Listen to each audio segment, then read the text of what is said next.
తిరుప్పావై 14వ పాసురం. ఉంగళ్ పుజైక్కడై. తోటలోని ఎర్ర కలువలు వికసించి తెల్ల కలువలు ముకుళించాయని మునులు దేవాలయానికి బయలుదేరారని తెలుపుతూ శ్రీకృష్ణుని గుణకీర్తనం కోసం తలుపులు తీయమని గోదాదేవి సఖిని నిద్రలేపే సన్నివేశం.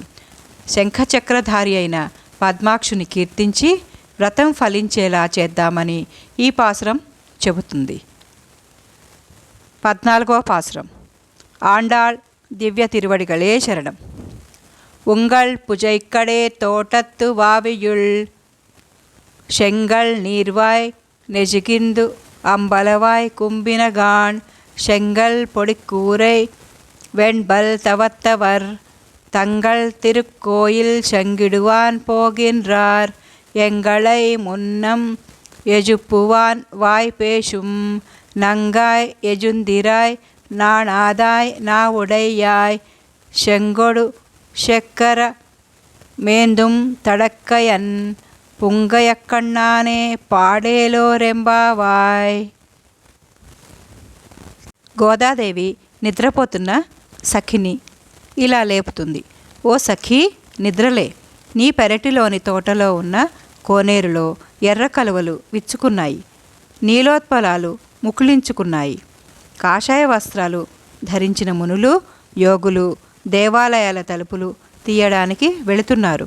ముందుగా మమ్ములను లేపుతావని చెప్పి ఇప్పుడేమో పండుకున్నావేమి? ఇంతటి వాగ్దానాన్ని మరచిన సిగ్గులేనిదానా, లేచిరా.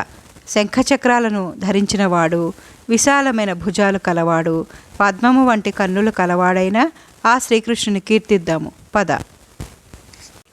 నీ ఇంటి వెనుక పెరటి తోటలో ఆ నడిమి బావిలో కమలాలు పూసాయి, కలువపూలు వాడిపోయాయి.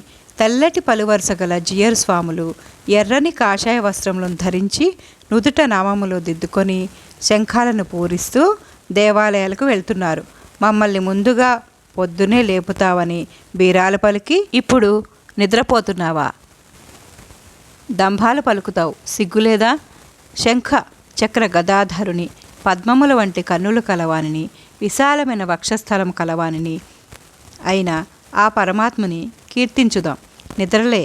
లోకానికి శుభాన్ని చేకూర్చేటువంటిది మన ఈ శ్రీవ్రతం అంటూ మరో సఖిని గోదాదేవి నిద్రలేపుతుంది.